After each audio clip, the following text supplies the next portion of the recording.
Do'konlarda sotiladigan qars-qurs bo'lib pishadigan karamlarni qanaqa tayyorlanishini bilardinglar? Qishki sezon boshlandi. Endi karamli salatlarning narxi ko'payayotgan paytda men sizlarga shu sharoitda bir dona karamni bemalol qishdan chiqarib oladigan juda ham zo'r, bir haftada tayyor bo'ladi. Agar hozir qo'rsanglar 1 soatda tayyorlab, bir hafta kutib shunaqangi yesalar juda mazza, kutishinglarga aniq arziydigan salat bo'ladi. Videoni oxirigacha ko'ringlar. Yo'qotib qo'ymaslik uchun bitta like bo'lib podpisatsiya bosinglar. Birinchi bo'lib karamni shunaqa katta shaklab bitta jonga yana dimlab qo'yamiz.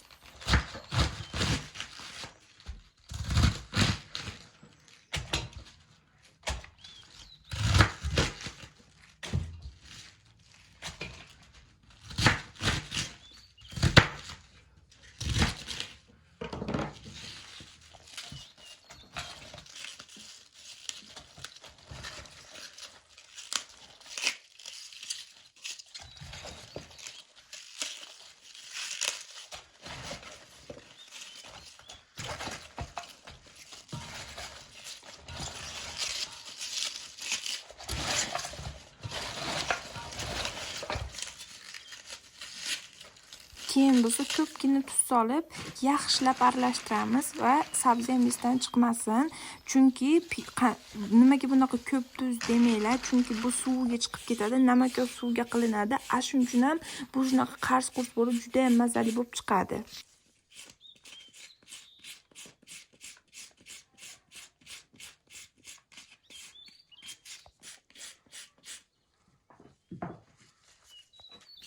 Shunaqa qizilchani ham mayda qilib tyorkadan chiqarib olasizlar. Bir donasini tyorkadan chiqarasizlar, ikkitasini katta qilib to'g'raysizlar. Chunki bu birinchisi suvi qip-qizil bo'lib chiqish uchun bo'ladi. Qolganlari bo'lsa qars-qurs bo'lib, bular ham pishib ketadi. Nimaga xom desa bo'lam demaydi, chunki hamma iste'mol qilayotgan karamellarning ichida xom shunaqa qizilcha bo'ladi.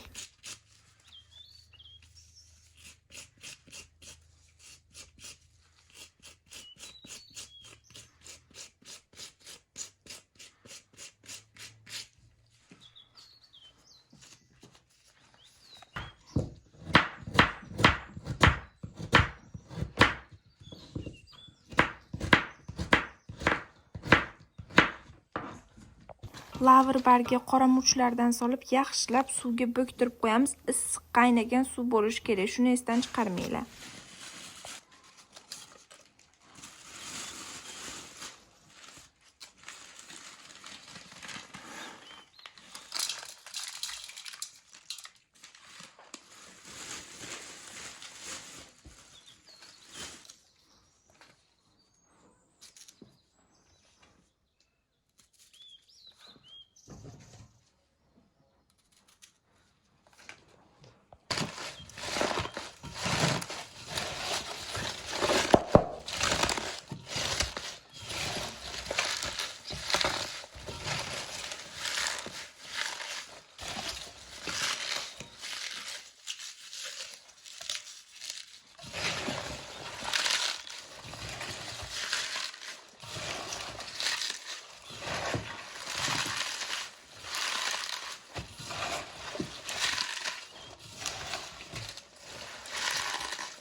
Chesnoklar solib yaxshilab mijib suvlari bir-biriga o'tgunga qadar yaxshilab aralashtirib bo'lganimizdan keyin suvni qo'yamiz. Shunaqa qattiq ustiga botirib turadigan, suv tashqariga chiqib ketadigan kattaroq idishda yaxshilab botirib qo'yamiz. Usti bir hafta umuman ochilmasdan tursa, bir haftada tayyor yeyishga tayyor bo'lib turadi. Agar sizlarga yoqqan bo'lsa, shunaqa foydali retseptlar kerak bo'lsa, sahifamga obuna bo'lib, bitta like bosib, kommentariyada fikringlarni, izohinglarni yoki bo'lmasam kamchiliklarni yozib ketinglar. Albatta inobatga olaman.